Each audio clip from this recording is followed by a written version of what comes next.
नमस्कार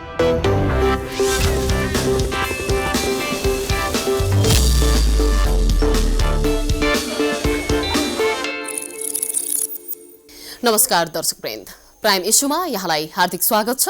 म दृष्टिवाणी धेताल। नेपाली राजनीतिको पछिल्लो श्रृङ्खलाहरूलाई हेर्ने हो भने यति बेला देश र जनता आक्रान्त भएका छन् र राजनीतिक पार्टीका हरेक दलका हरेक नेताहरू एउटा जिम्मेवारीपूर्ण राजनीति गरिरहेको भन्दै विभिन्न किसिमको आफ्नो उपस्थिति जनाइरहेका छन्। तथापि राजनीतिको रूपरेखालाई कुन बेलामा कसले बाजी मार्छ भन्ने कुरा भन्न सकिने अवस्थामा हुँदैन। तथापि यो पछिल्लो समयमा नेपाली राजनीतिमा भएको उतार चढावको श्रृङ्खलालाई हेरेर बसिरहेको र उसको पर्सेप्सनबाट भन्ने हो भनेदेखि हामी यो बेलामा एउटा फरक तरिकाले चाहिँ तयारी गरिरहेका छौँ, गृह कार्य गरिरहेका छौँ भनेर भनिरहेको पार्टी राप्रपा नेपालको सन्दर्भमा आज हामी यहाँ उपस्थित भएका छौँ र राप्रपा नेपालले पछिल्लो पटक अझ भन्नुपर्दा विभिन्न एजेन्डाहरूलाई अगाडि सारेर अब हामी नेपाली राजनीतिमा चाहिँ प्रभावकारी ढङ्गले आउँछौँ, जनताका माझ जान्छौँ भन्ने लगायतका कुराहरू गरिरहँदा राप्रपा नेपालका अध्यक्ष लाक्पा तामाङसँग आज हामी कुराकानी गर्न गइरहेका छौँ। कार्यक्रममा उहाँलाई स्वागत गर्छु। स्वागत छ यहाँलाई लाक्पा। धन्यवाद, नमस्कार। हजुर, अब पछिल्लो समय यो राप्रपा भन्ने बित्तिकै सरसर्ती बुझ्दाखेरि कमल थापा लगायतका केन्द्रीय नेताहरू जसले पटक चाहिँ देशको बागडोर सम्हालिसक्नु भएको छ, विभिन्न तरिकाबाट नेपाली राजनीतिको अग्रपङ्क्तिमा रहनु भएको छ, उहाँहरूसँग यहाँको के विषयमा मनमुटाव भयो र यहाँहरू फेरि फरक ढङ्गबाट चाहिँ लोकतान्त्रिक हुँदै अहिले राप्रपा नेपालको रूपमा चाहिँ अगाडि बढिरहनु भएको छ। यहाँको एजेन्डाहरू चाहिँ के छन् जुन कुराहरू चाहिँ उहाँहरूसँग मिल्दैनन्, यसबारेमा हामीलाई जानकारी गराइदिनुहोस् न। सर्वप्रथम त म यहाँको प्रश्नलाई धेरै धेरै धन्यवाद दिन चाहन्छु। हाम्रो विशेष गरी एजेन्डा मिलेन। एजेन्डा कहाँनिर मिलेन भन्दाखेरि उहाँहरूले सधैँ जहिले पनि हिन्दू राष्ट्रको मात्र वकालत गर्नुहुन्छ। यो मुलुक भनेको त हिन्दूहरूको मात्र होइन नि, यो मुलुक भनेको त सबै जाति, सबै धर्म, सबै वर्ग र सबै समुदायको साझा फुलबारी हो। अनि हामीले चाहिँ फरक एजेन्डा के ल्यायौँ भन्दाखेरि सनातन धर्मसहितको राज संस्था, अर्थात् सनातन भन्नु बित्तिकै फेरि हिन्दू मात्र बुझ्छन् कतिपय साथीहरूले। यसमा अलिकति बुझ्नै पर्ने कुरा चाहिँ के छ भने सनातन भनेको चाहिँ त्यो धर्मभित्र चाहिँ हिन्दू, यो किराँत अनि बुद्धिस्ट, विशेष गरी यो तीनटा धर्म चाहिँ पर्दो रहेछ। हो सबै धर्मलाई चाहिँ समेट्नको लागि हामीले छुट्टै दल अहिले चाहिँ स्थापना गरेर अगाडि बढेको छौँ। हजुर, अब तीनटा धर्म यहाँले बुद्धिस्ट, हिन्दू र किराँत भन्नुभयो, यो तीन धर्मावलम्बीहरू मात्रै त देशमा बस्दैनन्। धर्मनिरपेक्षता कायम भइसकेको छ, देशमा लोकतान्त्रिक गणतन्त्र आइसकेको छ। अब यस्तो देशमा बसेर यो तीनटा धर्मलाई चाहिँ सनातन धर्म भनिन्छ, यो तीन धर्मका धर्मावलम्बीहरूका निमित्त राजा चाहिन्छ, यो धर्मलाई चाहिँ हामी अगाडि बढाउन चाहन्छौँ, अरू चाहिँ हाम्रा लागि केही होइन भन्ने खालको मुद्दा उठाएर पनि नेपालमा राजनीति गर्न सम्भव छ? त्यो होइन, प्रमुख धर्महरू चाहिँ परम्परादेखि चलिआएको नेपालमा भनेको त यी तीनै धर्महरू हुन् त। बाँकी यो क्रिस्चियन र मुसलमान भनेको चाहिँ आयातित धर्म हुन्, केही समय अगाडि मात्र नेपालमा आएको। फेरि पनि ती धर्मावलम्बीहरूलाई हामी सम्मान गर्छौँ। अहिलेसम्ममा हेर्नुहोस् कुनै पनि पोलिटिकल पार्टीले क्रिस्चियनको लागि आवाज उठाइदिएको छैन। राप्रपा नेपालले के भनेको छ भने क्रिसमसको दिन पनि क्रिस्चियनहरूलाई चाहिँ सार्वजनिक बिदा दिनुपर्छ भनेर हामीले मात्र भनिरहेका छौँ। त्यसको अर्थ हामी सबै धर्मलाई सम्मान गर्छौँ, सम्मानै नगर्ने भन्न खोजेको होइन। तर यी तीनवटा चाहिँ प्रमुख धर्म भएको कारणले गर्दाखेरि यिनीहरूलाई समेटेर हामी अगाडि बढ्नुपर्छ भनेको हो। यति बेला धर्मनिरपेक्षता रुचाइएको देशको रूपमा हामी पर्दछौँ होइन।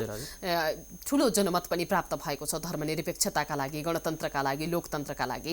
अब तपाईँहरू एक अर्कामा कति बेला एकताबद्ध हुनुहुन्छ, कति बेला छुट्नुहुन्छ भन्ने कुराको कुनै निर्केल पनि, कुनै ठेगान पनि भएन होइन। यस्तो अवस्थामा नेपाली राजनीतिको एजेन्डालाई यहाँहरूले भन्नुभयो हाम्रो एजेन्डा मिल्दैन भनेर आफ्नै समकक्षीसँग एउटै गोल, जसलाई चाहिँ राजा चाहिएको छ, जसलाई हिन्दू राष्ट्र चाहिएको छ, उनीहरूसँगै तपाईँ मिलेर जान सक्नु हुँदैन भने अरू पार्टीलाई, अरू धर्मावलम्बीहरूलाई, अरू विभिन्न सम्प्रदायलाई तपाईहरूले मिलाएर लान सक्नुहुन्छ भन्ने ग्यारेन्टी कसरी गर्न सक्नुहुन्छ? सर्वप्रथम त के छ भने हाम्रो चारवटा एजेन्डाहरू छ। चारवटा एजेन्डा के भन्नुहुन्छ भने एउटा सनातन धर्मसहितको राज संस्था, सनातनको अर्थ अघि मैले बुझाइसकेँ। दोस्रो भनेको चाहिँ युवाहरूले नेतृत्व गर्नुपर्छ। तेस्रो भ्रष्टाचार निवारण। चौथोमा चाहिँ निशुल्क शिक्षा र स्वास्थ्यको कुरा उठाइराखेको छौँ। हो यो चारवटा माग यदि हाम्रो पुरा हुन्छ भने, यो हाम्रो एजेन्डा चाहिँ त्यो राप्रपाभित्र इस्टाब्लिस हुन्छ भने हामी पार्टी एकता गर्न तयार छौँ। हामी त एजेन्डाको पछाडि लाग्ने हो, हामी कुर्सी र पैसाको पछाडि लागेको छैनौँ। यहाँनिर के हुन्छ भने युवाहरूलाई चाहिँ नेतृत्व स्थान अथवा चाहिँ त्यो नेतृत्व गर्ने स्थान दिनु पर्यो भन्न खोजेको। यहाँ राप्रपा भन्नु बित्तिकै जनतामा के भ्रम परिसकेको छ भने यी पुराना पार्टीहरू हुन्, यो चाहिँ के भरे पञ्चेहरूको पार्टी हुन्, यिनीहरू चाहिँ के भरे पुरानो सोच भएका व्यक्तिहरूको जमात हुन् भन्ने जुन गलत मानसिकता नेपाली जनतामा छ त्यो भ्रम चिर्नका लागि पनि अनि राप्रपालाई अथवा राप्रपा नेपाललाई देशको अग्रपन्थी अथवा चाहिँ प्रमुख दल बनाउनको लागि पनि युवाहरूको नेतृत्व त्यहाँभित्र हुनुपर्छ। हो, यही मागहरू पुरा नभएको कारणले गर्दाखेरि त्यो पार्टीबाट हामी छुटेर आएको हौँ। अनि म नेपाली जनतालाई के भन्न चाहन्छु भने यो राप्रपा नेपाल भनेको ती बुढा ती पञ्चे कालदेखि नै अब जनतालाई दमन शोषण गर्दै आएका पटक पटक मन्त्री बनेर पनि देशका लागि केही नगरेका त्यो राप्रपा नेपाल होइन, अब युवाहरूको राप्रपा नेपाल हो। यो भनेको एजुकेटेड क्वालिफाइड युथहरूको चाहिँ यो एउटा चाहिँ लिडरसिप गरेको पार्टी हो भन्न चाहन्छु। अनि भोलिको दिनमा पक्कै पनि राप्रपा नेपालले देश र जनताको लागि केही गर्नेछ, योमा म आत्मविश्वास छ। हजुर, यहाँहरूसँग झन्डै 305 जना चाहिँ केन्द्रीय समितिमा पदाधिकारीहरू रहनु भएको छैन केन्द्रीय सदस्यमा। उता राप्रपासँग चाहिँ 700 भन्दा बढी 735 या 45 यस्तैको रेन्जमा चाहिँ रहेको छ। यत्रो धेरै जनमत छ उहाँहरूसँग एक हिसाबले होइन। अब यो बीचमा तपाईहरूलाई अभिमत प्राप्त गर्नका निमित्त घर घरमा जनतालाई बुझाउनका निमित्त यहाँले भनेको जस्तो राजनीति गर्नका निमित्त त निकै अप्ठ्यारो पर्ने अवस्था देख्न सकिन्छ नि। यसलाई बढाउनका लागि चाहिँ पहल गर्नुपर्ने हो कि यति बेला? होइन, के हुन्छ भने असम्भव भन्ने कुरा केही पनि छैन। यो संसारमा हरेक कुरा सम्भव छ। मान्छे चन्द्रमामा पुगिसके। हामी पोलिटिसियनको काम के भन्दाखेरि त देश बनाउने हो नि त, जनतालाई कन्भिन्स गर्ने हो नि त। अझै पनि मेरो उमेर भर्खर अहिले 31 वर्ष पुग्यो, राजनीति गरेको लगभग 10 वर्ष भएछ। अहिले 31 वर्ष नेपाली राजनीतिमा कम उमेरको अध्यक्षको रूपमा पनि रहनुहुन्छ। हजुर हजुर, अनि 31 वर्षको मेरो अहिले उमेर भयो। अझै मसँग प्रशस्त समय छ जनताको घर ढोकासम्म जानको लागि। मैले जनतालाई कन्भिन्स गर्छु, राम्रो भिजन लिएर जान्छु। एक न एक दिन ढिलो चाँडो अबको 15 वर्ष पछाडि 20 वर्ष पछाडि पक्कै पनि मलाई नेपाली जनताले साथ दिनेछन्, विश्वास गर्नेछन्, मलाई चिन्नेछन्। जुन दिन नेपाली जनताले मलाई चिन्नेछन् त्यो दिन साँच्चै नै म नेपाल देशलाई चाहिँ नेपाल जस्तै बनाउँछु भनेर अगाडि बढिरहेको छु। 15-20 वर्षसम्म यो अवस्था रहन्छ र तपाईँ चाहिँ जनतालाई कन्भिन्सको एउटा लेभलमा पुर्याउने आफूलाई चाहिँ तयारीमा जुट्नुहुन्छ भन्नुभएको छ। देश यस्तै भद्रगोल अवस्थामा रहिरहन्छ तपाईँको भनाइ के हो? देशको परिस्थिति भनेको त बदलिरहन्छ। अहिले भद्रगोल अवस्थामा छ, भोलिको दिनमा फेरि सरल अवस्थामा पनि त हुनसक्छ नि। 62-63 को जनआन्दोलन पछाडि केही समय त के भरे सरल भयो नि त देशमा, भद्रगोल अवस्था भएन हो। केही समय पछाडि सरल हुन्छ अवश्य पनि, तर सरल हुनको लागि चाहिँ त्यो वातावरण त हामीले तय गर्ने हो। त्यसको लागि यो देशमा चाहिँ फेरि राजा आउनु अति आवश्यक छ। किनभने एउटा साधारण तरिकाले तपाईँहरूले हेर्नुहोस्, एउटा घरमा बाउ भएन भने के हुन्छ? त्यो छोराछोरी कुन अवस्थामा पुग्छ? हो, अहिले देशको अवस्था त्यस्तै भएको छ। त्यो भएको कारणले सरकार छ नि, नेपाल सरकार छ, संघीयता छ, गणतन्त्रात्मक मुलुक भइसकेको छ, स्थानीय तहहरूमा विभिन्न किसिमका विकास निर्माणका कार्यहरू भइरहेका छन्। फेरि आपत्ति के को हो यहाँ? सरकारले के गरेको छ? अहिले त सरकार त कुर्सीको लागि झगडा गरिरहेको छ। प्रधानमन्त्री बन्नको लागि मात्रै दोहोरी चलिरहेको छ दुईजना व्यक्तिहरू बीच। एउटा चाहिँ तपाईहरु पनि त त्यही कुर्सीको निमित्तै हुनुहुन्छ नि। अहिले सरकारलाई सपोर्ट गरेर, सरकारलाई खबरदारी गरेर तपाईहरु चाहिँ एउटा त्यो भूमिकामा रहन सक्ने अवस्था चाहिँ हुँदैन? हैन, हामीले त सरकारलाई सचेत गरिरहेको छौं, जनतालाई पनि सचेत गरिरहेको छौं, सडक कार्यक्रमहरू गरिरहेको छौं, सरकारलाई खबरदारी पनि गरिरहेको छौं। हामीले पोलिटिसियनले देश र जनताको लागि राजनीति गर्ने हो, कुर्सीको लागि मात्रै राजनीति नगरौं है, पैसा कमाउनको लागि मात्रै राजनीति नगरौं है भनेर त हामीले त्यही एजेन्डा त्यही विचार लिएर न यो पार्टीलाई अगाडि बढाइरहेको छौं। हामीले त कुर्सीको लागि त राजनीति गरेको छैनौं। होला भोलिको दिनमा राजनीति गर्दै जाँदाखेरि विधिवत रूपमा हामीले त चुनावमा त भाग लिनुपर्छ। फेरि हामी त इलिगल पार्टी हुन्छौं, हामी त विप्लव होइनौं, हामी कम्युनिस्ट पार्टी होइनौं। एउटा चाहिँ लिगलाइज बाटो समातेर अगाडि बढिरहँदाखेरि भोलिको दिनमा त्यो ठाउँमा जनताले पुर्याउनु भयो भने त त्यो छुट्टै कुरा हो। तर अहिलेको अवस्थामा हामीले कुर्सीको लागि राजनीति गरेको होइनौं। पछिल्लो पटक नेकपामा भएको वैमनस्यता जुन छ, यो कुरालाई चाहिँ तपाईहरुले कसरी लिनुभएको छ? अवसर या चुनौती हो? यस्तो किसिमको अवस्था पनि सृजना हुने रहेछ भनेर यहाँहरुले पाठ सिक्ने अवस्था एकातर्फ छ, यहाँहरु पनि टुट्ने र फुट्नेको जेलमा त एकदमै हुनुहुन्छ, कसरी लिनु भएको छ? यो हाम्रो लागि चाहिँ एउटा अवसरै भन्छु म त। यो त राजावादीहरुको अथवा डेमोक्रेटिक पार्टीहरुको लागि अवसर हो, कम्युनिस्टहरु नमिल्नु भनेको। किनभने कम्युनिस्टहरू मिल्यो भने देशमा भ्रष्टाचार बढ्छ, देशमा बेरोजगारी बढ्छ, देशमा सर्वहारा गरिबी वर्गको बढ्छ। पार्टी हो नि कम्युनिस्ट भनेको त। कसरी भ्रष्टाचार बढ्छ भन्नुभएको यहाँले? राजाको पालामा भ्रष्टाचार भएको थिएन र? राजाको कति पालामा पनि धेरै फाइलहरू बाँकी छन् अझै पनि, कति धेरै फाइलहरूमा चाहिँ त्यो बहस गर्न बाँकी छ। राजाको पालामा भ्रष्टाचार भएको, गणतन्त्र आएको त कति वर्ष भएको छ र? राजाको पालामा चाहिँ भ्रष्टाचारै भएको थिएन भनेर भन्न त एकदमै गलत हुन्छ। यस्तो राजाको पालामा पनि भ्रष्टाचार हुन्थ्यो, तर रेसियोको कुरा गर्नुहोस्, कति प्रतिशत चाहिँ राजाको पालामा चाहिँ भ्रष्टाचार भएको थियो, अनि अहिले यी गणतन्त्रवादी आउँदाखेरि कति भएको छ भ्रष्टाचार, त्यो चाहिँ हेर्नु जरुरी छ क्या। 100% भनेको छैनौँ हामीले, तर प्रतिशतको आधारमा अहिले गणतन्त्र आइकन देशमा लगभग 80% भन्दा बढी भ्रष्टाचार भएको छ। एउटा सानो निर्माणका कुराहरू पनि बढी भएका छन्, भ्रष्टाचार पनि भएको छ। त्यहाँनिर चाहिँ 100% को त्यहाँ चाहिँ बजेट छुटिन्छ भने लगभग 40% मात्र काम हुन्छ। 60% त यी छोटे राजा, यी गणतन्त्रवादी भनाउँदाहरूको गोजीमै जान्छ। 60% रकम राजाको पालामा त त्यसो हुँदैन थियो। केही न केही नभए पनि 80-90% काम हुन्थ्यो राजाको पालामा, त्यति बजेटको काम हुन्थ्यो। अहिले हेर्नुहोस् त, हिजोको दिनमा काठमाडौँमा फ्याटफ्याटे चप्पल लाएर यो काठमाडौँ सहर प्रवेश गरेको 10-15 वर्षको अवधिमा काठमाडौँको महलमा बसिरहेको छ। कहाँबाट आउँछ? चप्पलले राजनीति गर्ने होइन महाशय, त्यो कुरा चाहिँ यसरी मान्छेको शरीरले कस्तो लगाएको छ, उसले बिहान बेलुका के खान्छ, उसले कसरी बोल्छ, ऊ कस्तो किसिमको भाषाभाषीको प्रयोग हो भन्ने कुराले त राजनीति गर्दैन होला। यो त तपाईँले एकदमै गलत भन्नुभयो। मैले त गणतन्त्रवादीहरूलाई के भनिरहेको छु भने, हिजोको दिनमा एउटा चाहिँ आर्थिक हैसियत नभएकाहरू राजनीतिमा आउनु बित्तिकै कसरी काठमाडौँमा महल ठडाउँदैछ। मैले पनि राजनीति गरेको लगभग 10 वर्ष भइसक्यो। मसँग त उस्तै पर्यो भने कहिलेकाहीँ मेरो कोठाको भाडा तिर्ने 3500 रुपियाँ पैसा हुँदैन मसँग। कहिलेकाहीँ म अझै पनि स्टुडेन्ट हो, पढिरहेको छु सरकारी क्याम्पसमा, 5000 फी तिर्ने मसँग पैसा हुँदैन।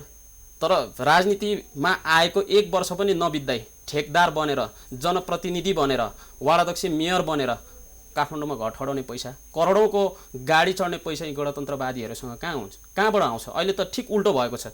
कम्युनिस्टहरू चाहिँ गरिबको नेता भन्नुहुन्छ, अथवा चाहिँ डेमोक्रेटिक पार्टी चाहिँ पुँजीवादी भन्नुहुन्छ, तर अहिले जस्ट उल्टो भएको छ क्या। प्रजातन्त्रवादीहरू चाहिँ गरिब छन्, कम्युनिस्टहरू धनी छन्। ल हेर्नुहोस्, हो यही छ भिन्नता उनीहरू र हामी बिच। अब त्यो कम्युनिस्टसँगको भिन्नताको कुरा भयो।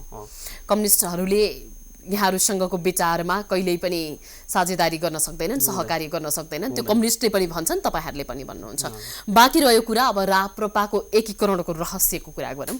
केही समय अगाडि यहाँहरू एकदम फरक फरक धारमा हुनुहुन्थ्यो, 3-4वटा चाहिँ अध्यक्ष नै हुनुहुन्थ्यो, सबैजना मिल्नुभयो, एकातर्फ हुनुभयो, फेरि यहाँले चाहिँ सबैजनासँग मेरो कुरा मिलेन भनेर, अथवा म यो देशको राप्रपाको सबैभन्दा कान्छो चाहिँ अध्यक्ष बन्छु भनेर चाहिँ यहाँले एउटा तय गर्नुभयो र त्यही अनुसार चाहिँ एउटा पार्टी खोल्नुभयो।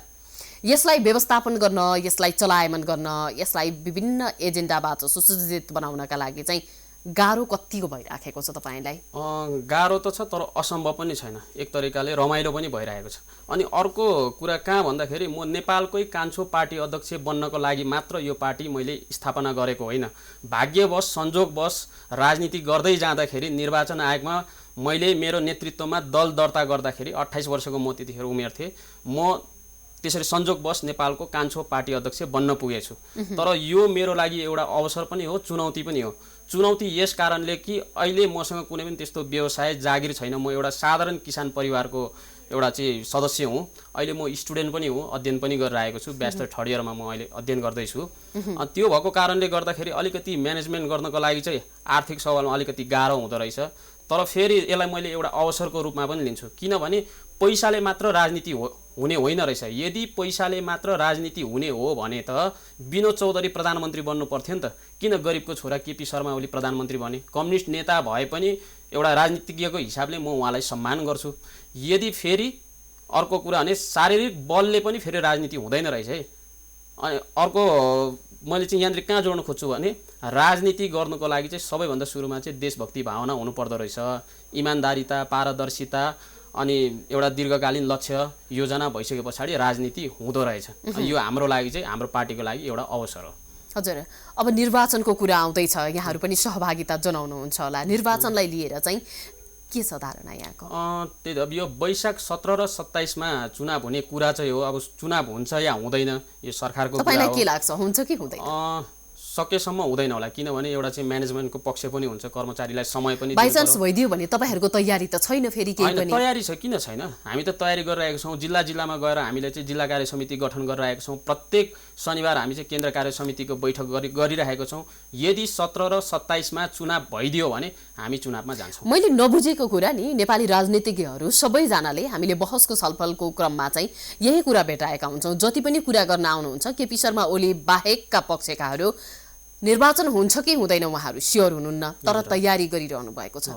यो कस्तो किसिमको तयारी हो? यो तयारी त गर्नु पर्यो नि। पोलिटिसियन भइसके पछाडि 24 घण्टा ऊ तयारी अवस्थामा बस्नुपर्छ।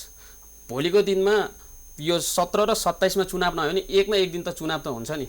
चुनाव 1 वर्ष पछाडि हुन्छ भनेर अहिले हामी सुतेर बस्ने कुरा त भएन नि। पोलिटिसियनको धर्म के हो? हामीले धर्म चाहिँ निर्वाह गर्नुपर्छ कि जस्तै टिचरको काम भनेको के हो? पढाउने हो। डक्टरको काम पेसेन्टलाई चेक गर्ने हो। त्यसै गरी हामी पोलिटिसियनको काम भनेको देश बनाउने, जनतालाई सुरक्षा दिने, जनताको काम गर्ने भनेपछि हामी त 24 घण्टा तयारी अवस्थामा बस्नुपर्ने हुन्छ।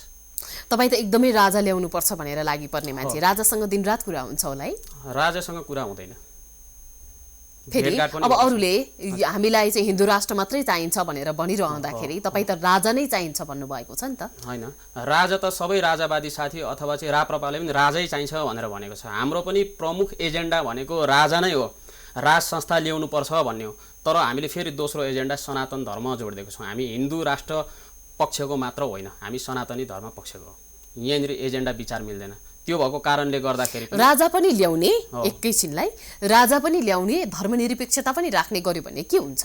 धर्मनिरपेक्षता मात्र राख्दाखेरि फेरि के हुँदो रहेछ भने कतै न कतैबाट फेरि हिन्दूवादी शासकहरूले अन्य धर्मावलम्बीहरूलाई त्यहाँनिर चाहिँ दमन र शोषण गर्दो रहेछ। धर्मनिरपेक्षता भएपछि कसरी शोषण हुन्छ त? अहिले ठिकै छ त? अहिले पनि हेर्नुहोस् न, धर्मनिरपेक्षता भन्नुहुन्छ तर अधिकांश राज्यको उच्च निकायमा कुन वर्ग कुन धर्मावलम्बीहरू छ?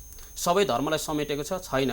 त्यहाँनिर के भरे विभिन्न आयोगहरू गठन भएका छन्। आयोगहरूमा सोही धर्मसँग सम्बन्धित व्यक्तिहरूलाई राखिएको छ। अनि आयोग त गठन भएको छ, तर फेरि पनि त्यो आयोग गठन गर्ने अनि त्यसको प्रमुख नायकहरू को छ?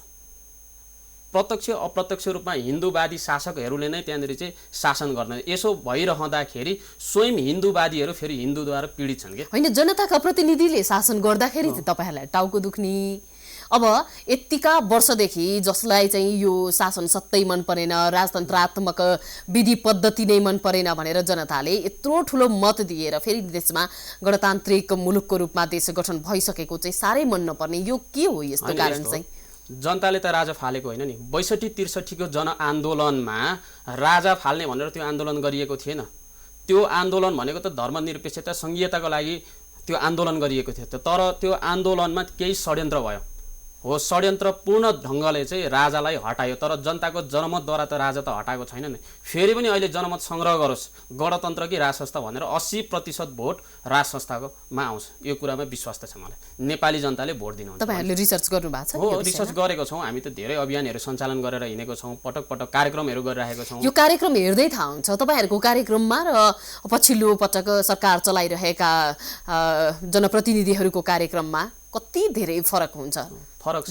जनलहरको फेरि कसरी भन्न सक्नुहुन्छ 80% चाहिँ राजाको पक्षमा आउँछ भनेर? हो, यहीँनिर फरक छ। 80% कसरी राजाको पक्षमा आउँछ भने हामीले प्रत्येक कार्यक्रम गर्दाखेरि स्वस्फूर्त रूपमा देशलाई माया गर्दै राष्ट्रिय झन्डा बोकेर आउनुहुन्छ नेपाली जनता। हामीले आह्वान गर्नु बित्तिकै। तर यी गणतन्त्रवादी भनाउँदाहरूले कार्यक्रम गर्दाखेरि चिउरा र मासु खुवाएर ल्याएको हुन्छ, पेट्रोल लाएर ल्याएको हुन्छ, 500 रुपियाँ दिएर ल्याएको हुन्छ। अस्ति भर्खरको त्यो प्रचण्ड र माधव कुमार नेपालले कार्यक्रम गरेको तपाईँहरूले पनि देख्नुभयो होला नि। सिरा सप्तरीबाट चाहिँ मान्छे ल्याइराखेको छ, 3 दिनसम्म भात खानु पाएन भनेर रोएर बसिरहेको छ। गाडी भाडा अथवा चाहिँ गाडी रिजर्भ गरेर ल्याएको छ, पैसा दिएर ल्याएको छ। त्यो किसिमको जनता उहाँहरूले पैसा दिएर ल्याएको भए त यहाँ भात खान पाइन भनेर जनता रुनुपर्छ र भने? अनि पैसा दिन्छु भनेर आफैसँग बाजिने कुरा नगर्नुस् न। प्रलोभन देखाएर ल्याए तर दिएन। जनता त रुयो नि त। मिडियाको अगाडि सबैले देखिरहेको छन्। तर अहिलेसम्ममा राजावादीले कार्यक्रम गर्दाखेरि कुनै पनि जनता भात खानु पाएन। हामीले यसरी चाहिँ कार्यक्रममा मासु भात दिन्छु भनेर ल्याएको थिए, हामीलाई झुक्यायो भनेर रुको देख्नु भएको छ? तपाईँहरू भत्ता मासु भात सबै खुवाइदिनुहुन्छ, रुनै पर्दैन? हामी खुवाउँदैनौँ। हामी त स्वस्फूर्त रूपमा राष्ट्रिय झन्डा बोकेर अहिले हामी हिँडिरहेको छौँ। पार्टीको झन्डा पनि केही समयलाई त हामीले त थन्क्याएर राखेको छौँ। राष्ट्रिय झन्डा बोकेर सडकमा आउनको लागि, देशलाई बचाउनको लागि तपाईँ मासु भातमा बिक्नुहुन्छ? बिक्नुहुन्न नि। तपाईँ स्वयं बिक्नुहुन्न, म बिक्दिनँ, नेपाली जनता बिक्दैन। तर रातो झन्डा बोकेर हँसिया हतौडा बोक्दाखेरि चाहिँ बिक्दो रहेछ कि अनि यही भिन्नता छ। अनि ठुलो जनसागर देख्नु बित्तिकै ठुलो एउटा जनमत अथवा जनता देख्नु बित्तिकै उनीहरूको चाहिँ धेरै ठुलो पार्टी हाम्रो सानो भन्न चाहिँ मिल्दैन। त्यो एउटा चाहिँ क्वालिटीले के भन्छ क्वान्टिटीले होइन क्वालिटीले देखाउने कुरा हो। हामीसँग क्वालिटी छ, उनीहरूसँग क्वान्टिटी छ। पैसा भइसकेपछि क्वान्टिटी त हुन्छ। राजासँग पनि पैसा त यथेष्ट छ होला नि, तपाईँहरू हामीलाई सहयोग गर्नु पर्यो भनेर राजासँग भन्नु हुँदैन र? राजासँग पैसा छ होला तर हामीसँग त पैसा छैन। तर पनि यहाँहरू त राजाकै मान्छे हो। राजाको मान्छे त हो, तर अहिलेसम्ममा मैले राजासँग प्रत्यक्ष भेटघाट गरेकै छैन। राजालाई त मैले नजिकबाट देखेको पनि छैन। उहाँलाई त मैले टिभी स्क्रिनमा पत्र पत्रिकातिर मात्र देखेको। राजाले मलाई सहयोग गर्लान् कि राजाले मलाई पैसा देला कि गाडी दिन्छ कि भनेर त मैले त राजाको वकालत गर्दै हिँडेको होइन नि। यो देशलाई बचाउनको लागि अभिभावक चाहिन्छ अनि अभिभावक चाहिँ राजा मात्र हुनसक्छ है देश बचाउनको लागि भनेर मैले त एउटा विचार लिएर पो हिँडेको त। राजा चाहिँ यो कारण ल्याउनु पर्यो कि देश बचाउनको लागि भनिसकेपछि देश बचाउने अभियानमा म हिँडेको, पैसा कमाउनु र यसो राजाले 2-4 पैसा दिएर चाहिँ हिँडौँला भनेर गाडी देला कि भनेर त्यो राजा राख्ने बित्तिकै चाहिँ देश बस्ने नत्र चाहिँ देश ध्वस्तै हुने यस्तो किसिमको परिकल्पना चाहिँ कहाँबाट आउँछ तपाईँलाई? हैन, परिकल्पना भन्दाखेरि पनि अहिलेको अवस्था वर्तमान अवस्थाले तपाईँले त देखिसक्नु भएको छ नि। राजा हुँदा हिजोको दिनमा कति अनुशासित थिए नेपाली जनता नेताहरू, अहिले कति अनुशासित भएका छन् जनता लगायत नेता है। मैले भन्दैछु फेरि पनि प्रत्येक देशमा जसमा चाहिँ राजा छ, अहिले बेलायतको कुरा गर्नुहोस्, जापानको कुरा गर्नुहोस्, देशको सबैभन्दा टेक्नोलोजीमा अगाडि, विश्वको सबैभन्दा शान्ति मुलुक भुटान, क्यानाडा, अस्ट्रेलिया लगायतमा राजै छ। त्यो भएको कारणले गर्दाखेरि त्यहाँको जनता शिक्षित छन्, सचेत छन्, अनुशासित छन्। त्यो भएर त्यो देश विकास भयो। अहिलेको अवस्थामा नेपाल देशमा राजा नभएको कारणले गर्दाखेरि यहाँ अनुशासन छैन अनि जनता नेता अनुशासनहीन भयो भने देश गरिब बन्छ, भोलिको दिनमा देश नरहन सक्छ। त्यो भएर चाहिँ राजा अति आवश्यक छ। तपाईहरु कति समयसम्ममा राजा ल्याउनुहुन्छ? यसै भन्न सकिँदैन, हाम्रो प्रयास जारी छ। ल्याउन सकिन्छ पनि या सकिँदैन पनि? ल्याउन सकिन्छ, 100% सकिन्छ। किन सक्दैन? हिजोको दिनमा षड्यन्त्र गरेर यी नेताहरूले राजा हटाएको होइन, जनताले चाह्यो भने किन ल्याउन सक्दैन? राजा स्वयंले म जनताको नासो जनतालाई नै सुम्पिन्छु भनेर खुसी खुसी बाहिरिनु भएको छ हैन? अब यहाँहरूले चाहिँ फेरि राजालाई ल्याउने भन्नु भएको छ, मान्नुहुन्छ उहाँ आउनलाई? खुसी सुम्पिएर जानु भएको छ किन भन्ने फेरि कारण रहस्य छ नि त। नेपाली जनता बलिको बोको नबनुन् भनेर 10 वर्ष सशस्त्र जनयुद्धमा मान्छे मारिदाखेरि फेरि पनि मान्छे मर्छ भनेर यहाँ चाहिँ देशको भौतिक संरचनाहरू सम्पत्तिहरू लुटिन्छ, मासिन्छ, नासिन्छ भनेर केही समयको लागि शान्तिको लागि उहाँले त राजगद्दी त्याग्नु भएको हो नि त। फेरि भोलिको दिनमा जनताले चाह्यो भने उहाँ त आउनुहुन्छ। भनेपछि राजा आफै पनि कूटनीतिक पहल गरिरहनु भएको छ आउनका लागि? उहाँ आफैले त त्यो थाहा भएन, तर हाम्रो पहल चाहिँ राजा आउनुपर्छ भन्नेमा हो। अब यहाँहरूलाई कति समयमा राजा आउनुहुन्छ भन्ने पनि थाहा छैन, प्रयास हाम्रो जारी रहन्छ भन्नुभएको छ। निर्वाचनको तयारी पनि, निर्वाचन एक दिन न एक दिन हुन्छ भन्ने तयारीमा हामी छौँ भनेर भन्नुभएको छ। यो गर्दा गर्दै फेरि यहाँहरूको जुन छलाङ छ त्यो चाहिँ कम्युनिस्टहरूको भन्दा पछाडि परिदिएको खण्डमा चाहिँ यस्तो किसिमको आन्दोलन, यस्तो किसिमको राजनीति कहिलेसम्म गरिरहन सक्ने यहाँहरूमा चाहिँ त्यो एउटा इच्छा शक्ति अझै पनि रहन सक्छ?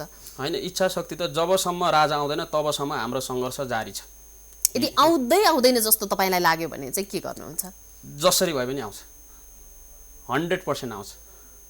बेलायतमा राजसंस्था पुनर्स्थापना भएको भएन, जापानमा हेर्नुहोस् राजसंस्थै छ, धेरै विकसित मुलुकहरूमा राजसंस्थै छ, किन आउँदैन? त्यो अनुसारको अभ्यास र प्रयास चाहिँ पुगेन कि भन्ने खालको मेरो जिज्ञासा हो तपाईसँग। हैन, गरिरहेको छौँ हामीले, पटक पटक हामीले सडक आन्दोलन गरिरहेको छौँ, सडकमा कार्यक्रमहरू गरिरहेको छौँ, जनतालाई हामीले चाहिँ सचेत गरिरहेको छौँ। आज नभए पनि 1 वर्ष 2 वर्ष 5 वर्ष 10 वर्ष पछाडि त राजा आउला नि। अनि जुन दिन राजा आउनेछ त्यो दिन साँच्चै नै नेपाल देश चाहिँ एउटा सुन्दर नेपाल देश हुनेछ। 100% आउँछ। पछिल्लो समय केपी शर्मा ओलीले गर्नुभएको संसद विघटनलाई चाहिँ कसरी लिनु भएको छ यहाँ? संसद विघटन यो त उहाँको त राष्ट्रवादी कदम हो। यदि संसद विघटन नगरेको भए फेरि प्रधानमन्त्री को बन्ने थिए भन्दाखेरि त तिनै 17,000 मान्छे मार्ने हत्यारा अथवा ब्याङ्क लुट्ने लुटेरा प्रचण्ड बन्ने थिए नि। अनि प्रचण्ड हिजोको दिनमा 2 पटक प्रधानमन्त्री बन्दाखेरि त देशको लागि केही गर्न सक्नु भएन भने अब तेस्रो पटक तिनै हत्यारा व्यक्ति प्रधानमन्त्री भयो भने देशको अवस्था के होला र? त्यो भएको कारणले गर्दाखेरि पनि केपी शर्मा ओलीले देश बचाउनको लागि, जनताको भलोको लागि संसद विघटन गर्नुभयो। अनि फेरि सबैभन्दा बुद्धिमानी के हुन्छ भने उहाँले पनि अहिले नै प्रधानमन्त्री पदबाट राजीनामा दिएर तत्काल चुनावमा जानुभयो भने अझ ठुलो राष्ट्रवादी कदम हुने थियो। यो चाहिँ अलिकति गलत गर्नुभयो। संसद चाहिँ विघटन नेपालमा नेपाली राजनीतिकहरू सबै एकातिर यति बेला बुद्धिजीवीहरू नागरिक समाजहरू विभिन्न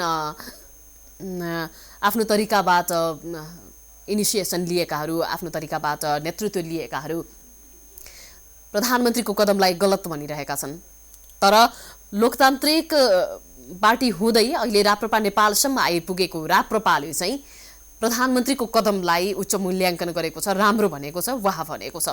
यो भन्दै गर्दा तपाईँलाई प्रधानमन्त्रीज्यूको जब भन्नुपर्दा नेकपातर्फको सिम्पेथी केही मिल्न सक्छ भोलिको दिनमा चुनावको समयमा हामीलाई केही सपोर्ट हुन सक्छ भन्ने खालको कुराले हो? होइन, सिम्पथीको लागि होइन। अनि प्रत्येक नागरिक समाज, प्रत्येक पोलिटिकल पार्टी भन्नुभयो नि, सबैले होइन, केपी शर्मा ओलीको पक्षमा अथवा चाहिँ विपक्षमा धेरै नारा जुलुसहरू अथवा चाहिँ त्यहाँनिर विरोध सभाहरू भइरहेको छ। त केही पोलिटिकल पार्टीहरूले चाहिँ उहाँको जुन यो कदम चाहिँ गलत हो भनेर भनिराख्नु भएको छ। किन भनेर भन्नुहुन्छ भने उहाँहरूको पनि केही संसद भवनभित्र थिए, भ्रष्टाचार गर्नु पाएनन्, पैसा कमाउनु पाएनन्, काठमाडौँमा घर बनाउनु पाएनन्, गाडी किन्नु पाएनन्, विरोध गरिहाल्छन्। देश बचाउँछ जसले चाहिँ देश बचाउनुपर्छ, राष्ट्र जोगाउनुपर्छ, धर्म संस्कार संस्कृति जगेर्ना गर्नुपर्छ भनेर जो चाहिँ सच्चा देशभक्त राष्ट्रवादीहरू छन् उहाँहरूले त केपी शर्मा ओलीलाई खुलेर समर्थन गरिराख्नु भएको छ। राजावादी साथीहरूले पनि समर्थन गरिराख्नु भएको छ। पछिल्लो समयमा संसद विघटन गर्न पाइन्छ त्यसरी? होइन, प्रतिनिधि सभामा एउटा बोल्ने ठाउँ त्यही हो, जनताका समस्याहरूलाई सम्बोधन गर्ने ठाउँ त्यही हो। बोल्ने ठाउँ नै यस्तो नराखिकन संसद विघटन गरिसके पछाडि फेरि यो वाइ पाइन्छ भनेर तपाईँहरू पनि सँगसँगै लाग्नु यो मूर्खतापूर्ण हो जस्तो लाग्दैन तपाईँलाई? सबैभन्दा ठुलो के हो? सबैभन्दा ठुलो देश हो कि होइन? संसदभन्दा पनि ठुलो त देश हो नि। देश नै नरहने अवस्था भइसके पछाडि त संसद त विघटन गर्नै पर्छ। अझ म त के भन्छु भने प्रदेश सभा पनि विघटन गर्दै हुन्छ। किनभने अहिलेको अवस्थामा हामीलाई विकास गर्नु छैन, अहिलेको अवस्थामा देश बचाउनु छ। हो, देश बचाउनुको लागि चाहिँ संसद विघटन अहिलेको अवस्थामा अति आवश्यक थियो। केपी शर्मा ओलीले जुन किसिमले चाहिँ संसद विघटन गर्नुभयो उहाँलाई हाम्रो पार्टीको तर्फबाट मुरी धन्यवाद। उहाँलाई राम्रो जीवनको लागि अथवा हरेक राजनीतिक सफलताको लागि शुभकामना छ। फेरि उहाँ सफल हुनुभयो भने यहाँहरू असफल हुनु होला, राजतन्त्र नआउला मुलुकमा, गाह्रो पर्छ। देश बचाउने सवालमा, राष्ट्रको सवालमा, देश र जनताको सवालमा त त्यहाँ कुनै पनि पोलिटिकल पार्टी हुँदैन नि। यदि उहाँले भोलिको दिनमा भनेपछि देशमा राजतन्त्र आओस् कि नआओस्, देश बच्छ, देशमा सुशासन कायम हुन्छ भनेदेखि तपाईँहरूलाई राजै चाहिने हो भन्ने पनि होइन। सनातन धर्म र यो तीनवटा सम्प्रदायको धर्मको कुरा गर्नुभयो यहाँले, त्यस्तो किसिमको त्यो चाहिने भन्ने पनि होइन। देशमा समृद्धि सुशासन आओस्, देशमा सबैतिर जनताहरू खुसी भइदिउन् भन्ने चाहिँ यहाँहरूको चाहना हो। हाम्रो चाहना र कामना त त्यही हो। तर त्यो हाम्रो चाहना र कामनाले मात्र पनि काम गर्दैन रहेछ कि। एकजना अभिभावक चाहिँ चाहिँदो नै रहेछ। हिजोको दिनमा लगभग 15 वर्षको पिरियडमा 62-63 पछाडि त यी गणतन्त्रवादीहरूलाई नै सुम्पेका हुन् नि त देश त नेपाली जनताले। उहाँहरूले त्यतिखेर सुशासनको कुरा गर्नुभएको थियो, भ्रष्टाचार निवारणको कुरा गर्नुभएको थियो, रोजगारीको कुरा गर्नुभएको थियो, तर केही पनि उपलब्धि नेपाली जनताले हासिल गर्न सकेनन्। त्यो भएको कारणले गर्दाखेरि पनि हाम्रो चाहना र कामना त्यो हुँदै पनि फेरि राज संस्थाको विकल्प रहेन रहेछ भनेर पछिल्लो समयमा हामीले राजाको वकालत गरेर अगाडि बढेको हो। अरू भए होस् नभए नहोस् राजा चाहिँ चाहिन्छ। राजा चाहिँ चाहिन्छ। कार्यक्रममा आइदिनु भयो, आफ्ना विचारहरू राखिदिनु भयो। यहाँको राजनीतिक जीवन सफल रहोस्, अझ भन्नुपर्दा नागरिक मैत्री रहोस् भन्ने चाहिँ हाम्रो धेरै धेरै शुभकामना रहेको छ। धन्यवाद प्राइम टेलिभिजनलाई मेरो 2 शब्द राख्न दिने मौका दिनुभयो। धन्यवाद यहाँलाई। दर्शकवृन्द, यहाँलाई पनि धेरै धेरै धन्यवाद। नेपाली राजनीतिमा भएका यस्ता गतिविधिहरूले पछिल्लो समय देशलाई कता लान्छ भन्ने कुरा सबैको चिन्ताको चासोको विषय बनिरहेको छ। आफ्नो तर्फबाट आफूले सक्ने किसिमले सबैलाई होसियारीपूर्वक सचेत रहनका लागि आग्रह गरौँ र यो सबै हामी नागरिकको पनि दायित्व हुन जान्छ। आजको प्राइम इस्युबाट बिदा हुन्छु। आज हामीले राप्रपा नेपाल पार्टीका एजेन्डाका विषयमा कुराकानी गऱ्यौँ र हामीसँग चाहिँ राप्रपाका अध्यक्ष लाक्पा तामाङ आज रहनु भएको थियो। हामीले उहाँहरूसँग पछिल्लो समय नेपाली राजनीतिमा राजाको प्रभाव र राजा आउन सक्ने सम्भावनाका विषयमा केन्द्रित रहेर कुराकानी गऱ्यौँ। कार्यक्रम हेरिदिनु भएकोमा धन्यवाद।